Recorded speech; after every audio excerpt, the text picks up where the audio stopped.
Hi hello അസ്സാമു അലൈക്കും നമസ്കാരം. Welcome back to Sanu's food court. നമ്മുടെ ഇന്നത്തെ റെസിപ്പി എന്ന് പറയുന്നത് അടിപൊളി ടേസ്റ്റ് ആയിട്ടുള്ള എളുപ്പത്തിൽ ഉണ്ടാക്കിയെടുക്കാൻ പറ്റിയിട്ടുള്ള ഒരു എഗ്ഗ് ബിരിയാണിയാണ്. നമുക്കിപ്പോൾ ഇനി നോമ്പൊക്കെ വരികയാണ്. നോമ്പ് തുറക്കുന്ന സമയത്തൊക്കെ വളരെ എളുപ്പത്തിൽ തന്നെ നമുക്ക് തയ്യാറാക്കി എടുക്കാനായിട്ട് പറ്റും. വെജിറ്റേറിയൻസിനായാലും അതുപോലെ തന്നെ ബാച്ചിലേഴ്സിനായാലും ഒക്കെ എളുപ്പത്തിൽ തന്നെ ഉണ്ടാക്കിയെടുക്കാൻ പറ്റിയിട്ടുള്ള ടേസ്റ്റി ആയിട്ടുള്ളൊരു എഗ്ഗ് ബിരിയാണിയാണ്. നമ്മുടെ വീഡിയോ കണ്ടുകൊണ്ടിരിക്കുമ്പോൾ നിങ്ങൾക്ക് ഇഷ്ടമാണെന്നുണ്ടെങ്കിൽ ഒന്ന് ലൈക്ക് ചെയ്യാനും നിങ്ങളുടെ അഭിപ്രായങ്ങൾ കമൻറ്റ് ചെയ്യാനും, വീഡിയോ ആദ്യമായിട്ട് കാണുന്ന കൂട്ടുകാരുണ്ടെങ്കിൽ ഒന്ന് സബ്സ്ക്രൈബ് ചെയ്യാനും മറക്കരുതേ. നമ്മുടെ വീഡിയോ നിങ്ങൾക്ക് പെട്ടെന്ന് തന്നെ നോട്ടിഫിക്കേഷനായിട്ട് കിട്ടണമെന്നുണ്ടെങ്കിൽ ആ തൊട്ടടുത്ത് കാണുന്ന ബെല്ലൈക്കല്ലേ ഓൾ എന്ന ഓപ്ഷൻ വേണം ക്ലിക്ക് ചെയ്യാനായിട്ട്. പിന്നെ വേറൊരു കാര്യം പറയാനുള്ളത്, നമ്മുടെ ചാനലിൽ ഒരുപാട് കൂട്ടുകാർക്ക് ഇഷ്ടമുള്ളതാണ് ഡേ മൈ ലൈഫ് വ്ളോഗ്. അപ്പോൾ റെസിപ്പി വീഡിയോ അത്ര അങ്ങോട്ട് ഇഷ്ടമല്ല കേട്ടോ. അപ്പോൾ ഞാനിതൊരു കുഞ്ഞു വ്ളോഗ് ആക്കിയിട്ടാണ് കാണിക്കുന്നത്. നമ്മുടെ ഈ ഒരു വീഡിയോയുടെ കുറച്ച് പിന്നാമ്പുറ കാഴ്ചകളും കൂടെ കാണിക്കുന്നുണ്ട്. അപ്പോൾ നമ്മൾ വീഡിയോ എടുക്കുന്നതിന് മുൻപായിട്ട് ഞാൻ സെറ്റ് ചെയ്ത് വെച്ചിട്ടുണ്ടായിരുന്ന കുറച്ച് കാര്യങ്ങളാണ് നിങ്ങളടുത്ത് ഞാൻ കാണിക്കുന്നത്. അപ്പം നമ്മൾ സാധാ വീട്ടിൽ ചെയ്യുന്ന പോലെയല്ല, നമ്മുടെ യൂട്യൂബിൽ വീഡിയോ ഇടാനാണെന്നുണ്ടെങ്കിൽ നമ്മൾ 2 മണിക്കൂർ കൊണ്ട് ചെയ്യുന്ന സംഭവം 4 മണിക്കൂറാവും കേട്ടോ കഴിയണമെങ്കിൽ. അപ്പോൾ അതിൻ്റെ കുറച്ച് ഭാഗങ്ങൾ നിങ്ങളെ കൂടെ കാണിക്കാം എന്ന് കരുതി, അതുകൊണ്ടാണ് കേട്ടോ ഇങ്ങനെ ഒരു വീഡിയോ ചെയ്യുന്നത്. അപ്പം ഞാനിങ്ങനെ വീഡിയോ എടുക്കാനാണ് എന്നുണ്ടെങ്കിൽ ബാക്കിയുള്ള എല്ലാ പണികളും തീർത്തിട്ടായിരിക്കും ഈ ഒരു വീഡിയോ ചെയ്യാനായിട്ട് നിൽക്കുക. അല്ലെങ്കിൽ നമ്മൾ ഈ ഒരു വീഡിയോ ഒക്കെ ചെയ്ത് കഴിയുമ്പോൾ നമ്മൾ ആകെ ടയേർഡാവും. അതുപോലെ തന്നെ മറ്റുള്ള ബാക്കിയുള്ള പണികളൊന്നും നമുക്ക് എടുക്കാൻ പറ്റില്ല കേട്ടോ, അത്രയും ക്ഷീണമായിരിക്കും ഉണ്ടാവുക. അപ്പോൾ ഇങ്ങനെ കുക്കിംഗ് വീഡിയോ ഒക്കെ ആണ് എന്നുണ്ടെങ്കിൽ ഞാൻ എന്ത് ചെയ്യും, ബാക്കിയുള്ള എല്ലാ പരിപാടിയും കഴിക്കും. എന്നിട്ട് എല്ലാം സെറ്റ് ചെയ്തതിന് ശേഷമാണ് ഇങ്ങനെ വീഡിയോ ചെയ്യാനായിട്ട് നിൽക്കുക. ചിലപ്പോൾ നമ്മൾ വീഡിയോ ഇടുന്ന ഒരു സമയത്തായിരിക്കും നമ്മുടെ വീട്ടിലേക്ക് ആരെങ്കിലും ഒരു ഗസ്റ്റായിട്ട് വരിക. അത് ചിലപ്പോൾ നമ്മൾ വീഡിയോ യൂട്യൂബിൽ ഇടുന്നതിനോട് ദേഷ്യമുള്ള ആൾക്കാരും കൂടെ ആണെങ്കിൽ പിന്നെ പറയുകയും വേണ്ട. വീടൊക്കെ അടുക്കും ചിട്ടയില്ലാതെ വൃത്തിയില്ലാതെ കിടന്നാൽ ഇവക്ക് ഇത് തന്നെയാണ് പണി, വീടൊന്നും ശ്രദ്ധിക്കാറില്ല എന്ന് തുടങ്ങിയിട്ടുള്ള ഒരുപാട് കാര്യങ്ങൾ പിന്നെ നമ്മൾ കേൾക്കേണ്ടി വരും. അപ്പോൾ വീടൊക്കെ ഇങ്ങനെ വൃത്തിയാക്കിയെടുത്തതിന് ശേഷം നമ്മൾ ഈ ഒരു കുക്കിംഗ് വീഡിയോ ഒക്കെ ചെയ്യാൻ നിൽക്കുകയാണെന്നുണ്ടെങ്കിൽ പെട്ടെന്ന് ആരെങ്കിലും നമ്മുടെ വീട്ടിലേക്ക് വരികയാണെന്നുണ്ടെങ്കിൽ നമ്മൾ അങ്ങനെ വൃത്തികേടായിട്ട് കിടക്കൂല. അപ്പോൾ നമുക്ക് അങ്ങനെ പേടിക്കാൻ വേണ്ടല്ലോ. അപ്പോൾ അതുകൊണ്ടാണ് കേട്ടോ ഞാൻ ഇങ്ങനെയൊക്കെ എല്ലാം സെറ്റ് ചെയ്ത് വെച്ചിട്ടുണ്ടായിരുന്നത്. പിന്നെ ഓരോ യൂട്യൂബേഴ്സും ഓരോ വീഡിയോ ഇടുന്നതിൻ്റെ പിന്നിലും ഒരുപാട് എഫേർട്ട് ഉണ്ട്. ഒരുപാട് കഷ്ടപ്പെട്ടിട്ടാണ് ഓരോരുത്തരും ഇതുപോലെ വീഡിയോ ഒക്കെ ഷൂട്ട് ചെയ്ത് 4 മണിക്കൂറിൻ്റെ വീഡിയോ ആണെങ്കിലും 2 മണിക്കൂറിൻ്റെ വീഡിയോ ആണെങ്കിലും അതൊക്കെ ഒരു 10 മിനിറ്റ് ആക്കി അല്ലെങ്കിൽ 20 മിനിറ്റ് ആക്കിയിട്ട് നിങ്ങളുടെ മുന്നിൽ എത്തിക്കുന്നത്. അപ്പോൾ ഇപ്പോൾ മനസ്സിൽ ചിലർക്കെങ്കിലും തോന്നിയിട്ടുണ്ടാവും, പിന്നെ എന്തിനാ കഷ്ടപ്പെട്ട് വീഡിയോ ഇടുന്നത്, അടങ്ങി ഒതുങ്ങി വീട്ടിലിരുന്നാൽ പോരേ എന്നുള്ളത്. അങ്ങനെ ചെയ്യുമ്പോഴേ നമ്മുടെ മനസ്സിലുള്ള സ്വപ്നങ്ങളൊക്കെ നമുക്ക് യാഥാർത്ഥ്യമാക്കണ്ടേ. ഓരോരുത്തർക്കും അവരുടേതായിട്ടുള്ള ഓരോ സ്വപ്നങ്ങളുണ്ടാവും, ഓരോ പാഷനുകളുണ്ടാവും, ഓരോ ഇഷ്ടങ്ങളുണ്ടാവും. അപ്പോൾ അതുപോലെ തന്നെയാണ് ഓരോ യൂട്യൂബേഴ്സിന് ഓരോരുത്തർക്കും ഓരോ ഇഷ്ടങ്ങളായിരിക്കും.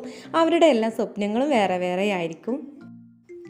നമ്മുടെ പാഷനെ അതുപോലെ തന്നെ നമ്മുടെ ഇഷ്ടങ്ങളെ നമ്മുടെ സ്വപ്നങ്ങളെ ഉയർത്തിക്കൊണ്ടുവരാനാണ് ഇത്രയും കഷ്ടപ്പെടുന്നത്. അപ്പോൾ അത് ജസ്റ്റ് നിങ്ങൾക്കൊന്ന് പറഞ്ഞു തരാനും നിങ്ങളെ ഒന്ന് കാണിക്കാൻ വേണ്ടിയിട്ടാണ് കേട്ടോ ഇങ്ങനെ ഒരു കുഞ്ഞു വീഡിയോ ചെയ്തിട്ടുണ്ടായിരുന്നത്. അപ്പോൾ ഞാൻ സ്റ്റാർട്ട് ചെയ്യാൻ പോകുന്ന ടൈമാണിത്. അപ്പോൾ ഇനി നമുക്ക് നേരെ നമ്മുടെ വീഡിയോയിലേക്ക് കിടക്കാൻ. നല്ല ടേസ്റ്റി ആയിട്ടുള്ള അടിപൊളി എഗ്ഗ് ബിരിയാണിയാണ് നമ്മളിന്ന് ഉണ്ടാക്കുന്നത്. അതിന് വേണ്ടിയിട്ട് ഞാനിപ്പോൾ ഒരു 3/4 കപ്പ് അരിയാണ് എടുത്തിട്ടുണ്ടായിരുന്നത്. അപ്പോൾ ഈ ഒരു കപ്പ് അളവ് ഞാൻ കാണിക്കാം കേട്ടോ. ഇതെനിക്ക് എൻ്റെ ഉമ്മ പറഞ്ഞു തന്നിട്ടുണ്ടായിരുന്ന ഒരു ടിപ്പാണ്. ഈ ഒരു മിൽക്ക് മെയ്ഡിൻ്റെ ഈ ഒരു ടിന്നില്ലേ, ഇതിന് 4 ടിന്നാണ് 1 കിലോ എന്ന് പറയുന്നത് കേട്ടോ. അപ്പോൾ ഞാനൊരു 3 ടിന്നാണ് എടുത്തിട്ടുണ്ടായിരുന്നത്. ഈ ഒരു പാത്രത്തിന് 4 പാത്രം 1 കിലോ എന്ന കണക്കാണ്. അപ്പോൾ ഇതെനിക്ക് ഉമ്മ പറഞ്ഞു തന്നിട്ടുണ്ടായിരുന്നൊരു ടിപ്പാണ് കേട്ടോ. അപ്പോൾ ഞാനിപ്പോഴിപ്പോൾ ഇതിൽ വെച്ചിട്ടാണ് അളക്കാറുള്ളത്. ഇപ്പോൾ നാഴി ഒന്നും നമ്മുടെ കയ്യിലില്ലെങ്കിൽ ഈ ഒരു പാത്രം വെച്ചിട്ടും ചെയ്യുക. അപ്പോൾ ഞാൻ കുറച്ച് വെള്ളം വെച്ചിട്ടുണ്ട്, അതിലേക്ക് കുറച്ച് പട്ട, ഗ്രാമ്പു, ഏലക്ക ഇട്ട് കൊടുത്തിട്ടുണ്ട്. അരി ഞാനൊന്ന് കുതിർത്ത് അതുപോലെ തന്നെ ഒന്ന് ഊറ്റിയെടുത്തിട്ടുണ്ടായിരുന്നതാണ് കേട്ടോ. നല്ലവണ്ണം കഴുകി വൃത്തിയാക്കി എടുത്ത് വെച്ചതാണ്. അപ്പോൾ ചിലരുടെ അടി നല്ല വേവുള്ളതാണെങ്കിൽ കുറച്ച് സമയം നമ്മളത് വെള്ളത്തിൽ കുതിർത്ത് വെക്കണം കേട്ടോ. അപ്പോൾ എൻ്റെ ട്രൈപോഡിന് ചെറിയൊരു പ്രശ്നമുണ്ട്, അതിൻ്റെ കഴുത്തൊടിഞ്ഞിട്ടുണ്ട് കേട്ടോ. അപ്പോൾ അത് ഇടയ്ക്കിടയ്ക്ക് ഇങ്ങനെ താന്നുകൊണ്ടിരിക്കും. അപ്പോൾ ഞാൻ പിടിച്ച് ഉയർത്തി കൊടുക്കും. അപ്പോൾ അതിന് ശേഷം ഞാൻ ഇതിലേക്ക് കുറച്ച് ഉപ്പ് ഇട്ട് കൊടുത്തിട്ടുണ്ട്. അതുപോലെ തന്നെ കുറച്ച് നാരങ്ങ നീരും പിന്നെ അതുപോലെ തന്നെ കുറച്ച് ഓയിലാണ് ചേർത്ത് കൊടുത്തിട്ടുള്ളത്. നമ്മുടെ അരി ഒട്ടിപ്പിടിക്കാതിരിക്കാൻ വേണ്ടിയിട്ടാണ്. നമ്മുടെ ഫസ്റ്റത്തെ സ്റ്റെപ്പ് എന്ന് പറയുന്നത് ഇതാണ് കേട്ടോ. ഈ ഒരു അരി വേവിച്ചെടുക്കുന്ന ഒരു സമയം മാത്രം മതി. അപ്പോൾ അതിന് മുമ്പായിട്ട് തന്നെ നമ്മൾ മുട്ട വേവിച്ചെടുക്കണം കേട്ടോ. നമ്മുടെ വീട്ടിൽ എത്ര ആളുണ്ടോ അല്ലെങ്കിൽ നമുക്ക് എത്രയാണോ വേണ്ടത് അതിനനുസരിച്ചിട്ട് വേണം മുട്ട എടുക്കാൻ. മുട്ടക്ക് അങ്ങനെ അളവൊന്നും ഇല്ല കേട്ടോ. പിന്നെ അതിന് ശേഷം ഞാൻ കുറച്ച് അണ്ടിപ്പരിപ്പും അതുപോലെ തന്നെ മുന്തിരിയും കുറച്ച് ഓയിലിൽ വറുത്തെടുത്തിട്ടുണ്ട്. അതുപോലെ തന്നെ കുറച്ച് സവാളയും കൂടെ വറുത്തെടുക്കുന്നുണ്ട്. നമ്മുടെ ഉള്ളി നമ്മൾ ഈ ഒരു കളറാകുമ്പം തന്നെ വാങ്ങണം കേട്ടോ. അല്ലെ ഇതിരുന്ന് കഴിഞ്ഞാൽ ഒന്നുകൂടെ മൂക്കും, അപ്പോൾ ഒരു ഡാർക്ക് കളറായിരിക്കും ഉണ്ടാവുക.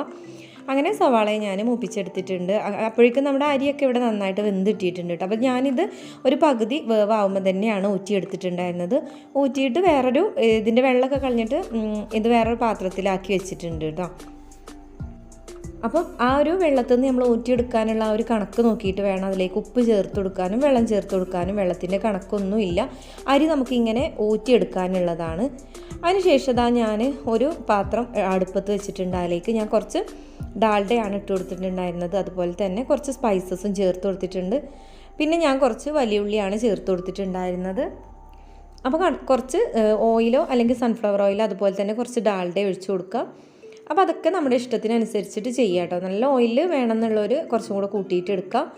പിന്നെ പട്ട, ഗ്രാമ്പു, ഏലക്ക അതുപോലെ തന്നെ ഒരു ചെറിയ ബേ ലീഫ് ആണ് ഇട്ട് കൊടുത്തിട്ടുണ്ടായിരുന്നത്. ഇതിപ്പോൾ ഒരു 2 വലിയ സവാളയാണ് കേട്ടോ. 3/4 കിലോ ബിരിയാണിക്കുള്ളതാണ് ഞാനിപ്പോൾ അളവ് പറഞ്ഞുകൊണ്ടിരിക്കുന്നത്. അതുപോലെ തന്നെ ഈ ഒരു കുഞ്ഞു സ്പൂണിനാണ് നമ്മൾ മസാലപ്പൊടികളൊക്കെ ചേർത്ത് കൊടുക്കുന്നത്. അപ്പോൾ നമ്മുടെ എഗ്ഗ് ബിരിയാണി ആയതുകൊണ്ട് തന്നെ നമുക്ക് അധികം മസാലയും കാര്യങ്ങളും ഒന്നും വേണ്ട. 2 ടീസ്പൂൺ മുളക് പൊടി, അതുപോലെ തന്നെ ഒരു 1/2 ടീസ്പൂൺ മഞ്ഞൾപ്പൊടി, 1 ടീസ്പൂൺ മല്ലിപ്പൊടി. പിന്നെ നമ്മൾ ഗരം മസാല ഉണ്ടെങ്കിൽ അത് ചേർത്ത് കൊടുക്കാം. ഞാനിപ്പോൾ ഇവിടെ വീട്ടിൽ തന്നെ പൊടിപ്പിച്ചിട്ടുണ്ടായിരുന്ന ബിരിയാണി മസാലയാണ് ഇട്ട് കൊടുക്കുന്നത് കേട്ടോ. അപ്പോൾ അത് ഏതാണെന്നുള്ളത് നിങ്ങളുടെ ഇഷ്ടത്തിനനുസരിച്ചിട്ട് ചേർത്ത് കൊടുക്കുക. പിന്നെ ഞാനൊരു ചിക്കൻ ക്യൂബ് കൂടെ ചേർക്കുന്നുണ്ട്. മാഗി ക്യൂബ് ഉണ്ടല്ലോ, അത് ഓപ്ഷനിലാണ് കേട്ടോ. പിന്നെ ഞാൻ കുറച്ച് ഗ്രീൻ പീസും കൂടെ ചേർത്ത് കൊടുക്കുന്നുണ്ട്. അപ്പോൾ ഇതെൻ്റെ കയ്യിലുണ്ടായിരുന്നതുകൊണ്ട് ഞാൻ ഇട്ട് കൊടുത്തതാണ്. ഇതൊക്കെ ഓപ്ഷനിലാണ്.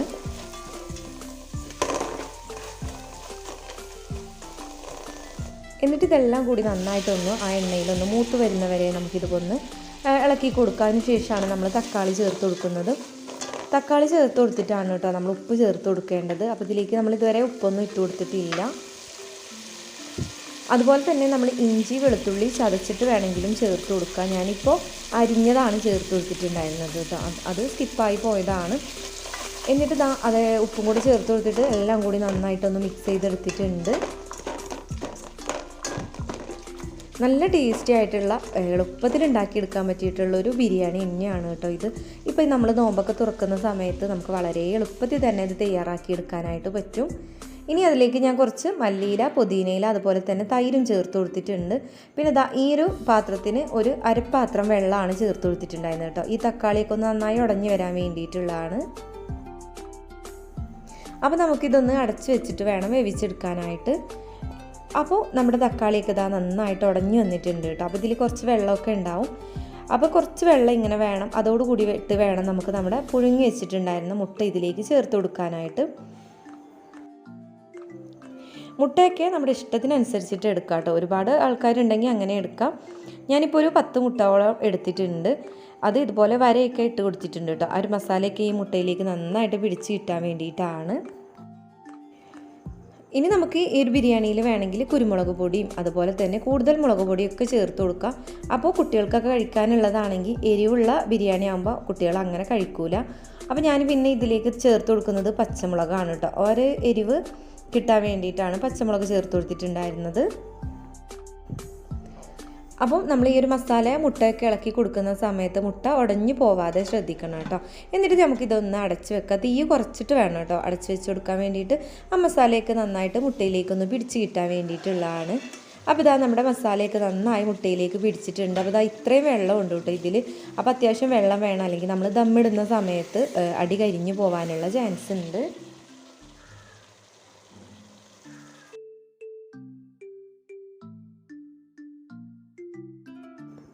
അതിനുശേഷം ഞാൻ 2 ലെയറാക്കിയിട്ടാണ് കേട്ടോ നമ്മുടെ ഈ ഒരു ബിരിയാണി ദമ്മിടാൻ പോകുന്നത്. അപ്പോൾ പകുതി മസാലയും മുട്ടയും അതുപോലെ തന്നെ ഞാൻ ഈ വേറൊരു പ്ലേറ്റിലേക്ക് മാറ്റിയിട്ടുണ്ട്. ഇനി ബാക്കിയുള്ള ഈ ഒരു മസാലയിലേക്കാണ് നമ്മൾ നേരത്തെ ഊറ്റി മാറ്റി വെച്ചിട്ടുണ്ടായിരുന്ന ആ ഒരു റൈസ് ചേർത്ത് കൊടുക്കാൻ വേണ്ടിയിട്ട്. ഞാനിപ്പോൾ ഇവിടെ റൈസ് എടുത്തിട്ടുള്ളത് കൈമ റൈസാണ്, ജീരകശാല റൈസ്, അതുപോലെ തന്നെ നമ്മുടെ മന്തിയൊക്കെ വെക്കുന്ന ആ ഒരു ബസ്മതി റൈസ് വേണമെങ്കിലും എടുക്കാം. അപ്പോൾ ഇതാ ഞാൻ ഒരു ലെയർ ഇട്ട് കൊടുത്തിട്ടുണ്ട്. ഇനി അതിന് ശേഷം ഇതിൻ്റെ മുകളിലേക്ക് നമുക്ക് കുറച്ച് സംഭവങ്ങളോട് ചേർത്ത് കൊടുക്കാനുണ്ട്. നമ്മളിപ്പോൾ ഇതിലേക്ക് നെയ്യൊന്നും ചേർത്ത് കൊടുത്തിട്ടില്ല. ഞാനിപ്പോൾ ഇതാ 2 ടീസ്പൂൺ നെയ്യ് ചേർത്ത് കൊടുക്കുന്നുണ്ട്. നെയ്യൊക്കെ നിങ്ങളുടെ ഇഷ്ടത്തിന് വേണമെങ്കിൽ ചേർത്ത് കൊടുക്കാം കേട്ടോ. പിന്നെ അതിന് ശേഷം 2 ടേബിൾ സ്പൂൺ ഓയിലും കൂടെ ചേർത്ത് കൊടുക്കുന്നുണ്ട് കേട്ടോ. അപ്പോൾ എൻ്റെ ഈ ഒരു അരിക്ക് അത്യാവശ്യം നന്നായിട്ട് ഓയിലും ഒക്കെ വേണം, അതുകൊണ്ടാണ്.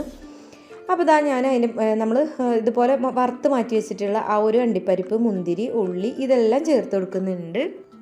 ഇതിൻ്റെ മുമ്പായിട്ട് ഞാനൊരു ഫ്രൈ ചെയ്ത് വെച്ചിട്ടുള്ള ചിക്കൻ്റെ ബിരിയാണി റെസിപ്പി ചെയ്തിട്ടുണ്ട്. അപ്പോൾ അതിൻ്റെ ലിങ്ക് വേണമെങ്കിൽ ഞാൻ താഴെ ഡിസ്ക്രിപ്ഷൻ ബോക്സിൽ കൊടുക്കുക. നല്ല ടേസ്റ്റി ആയിട്ടുള്ള ബിരിയാണിയാണ്.